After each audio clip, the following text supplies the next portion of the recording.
देखिए, जो कहते हैं कि अमेठी गांधी खानदान का गढ़ है, वो अपने ओर से एक कैंडिडेट देने में इतना समय क्यों लगा रहे हैं। मैंने तो ये कहा था कि अगर वाकई में उनके नेता में दम है तो बिना मायावती जी अखिलेश जी के सहारे के अकेले सिर्फ अमेठी से चुनाव लड़कर क्यों नहीं दिखाते। दूध का दूध पानी का पानी वही हो जाएगा। बीजेपी की फर्स्ट लिस्ट आ गई है, राहुल गांधी से फिर से लड़ रही हैं। अब मैसेज अब कहा जा रहा है कि शायद वो अभी भी डिसाइड नहीं हुआ है, लेकिन देखिए, जो कहते हैं कि अमेठी गांधी खानदान का गढ़ है, वो अपने ओर से एक कैंडिडेट देने में इतना समय क्यों लगा रहे हैं।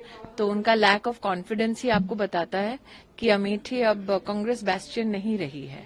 अगर वो दो सीटों से लड़ते हैं तो इसका मतलब वो अमेठी से अपनी हार को ऑलरेडी चुनाव होने से पहले ही घोषित कर रहे हैं। मैंने तो ये कहा था कि अगर वाकई में उनके नेता में दम है तो बिना मायावती जी अखिलेश जी के सहारे के अकेले सिर्फ अमेठी से चुनाव लड़कर क्यों नहीं दिखाते। दूध का दूध पानी का पानी वही हो जाएगा। मैम, एक तरफ जनरेशन के लिए बात हो रही है, दूसरी तरफ हम देखते हैं कि इसी देश में संदेश खाली जैसी घटनाएं हो रही है और एक आरोपी को बचाने की कोशिश की जा रही है।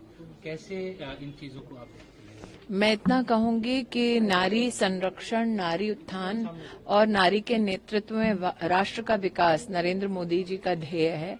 मैं आभारी हूं कि उन्होंने बंगाल में कल विकास को नए स्वरूप में परिभाषित किया और उनकी उस तेज गति के यात्रा में बंगाल के नौजवान भी जुड़े, युवा पीढ़ी भी जुड़ी।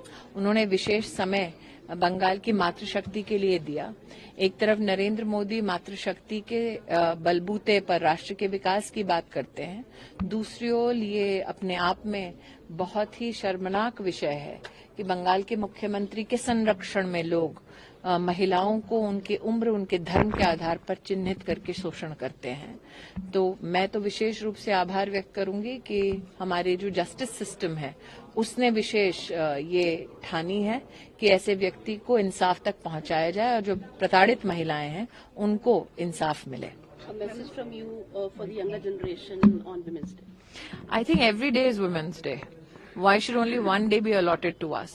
We strive every day, we aspire every day, we are ambitious every day, we are academically inclined every day, we nurture every day. So any woman, any young girl who's told that your dreams and your aspirations and your ambitions belongs to only one day, that's doing a great disservice to the capacity of Indian women.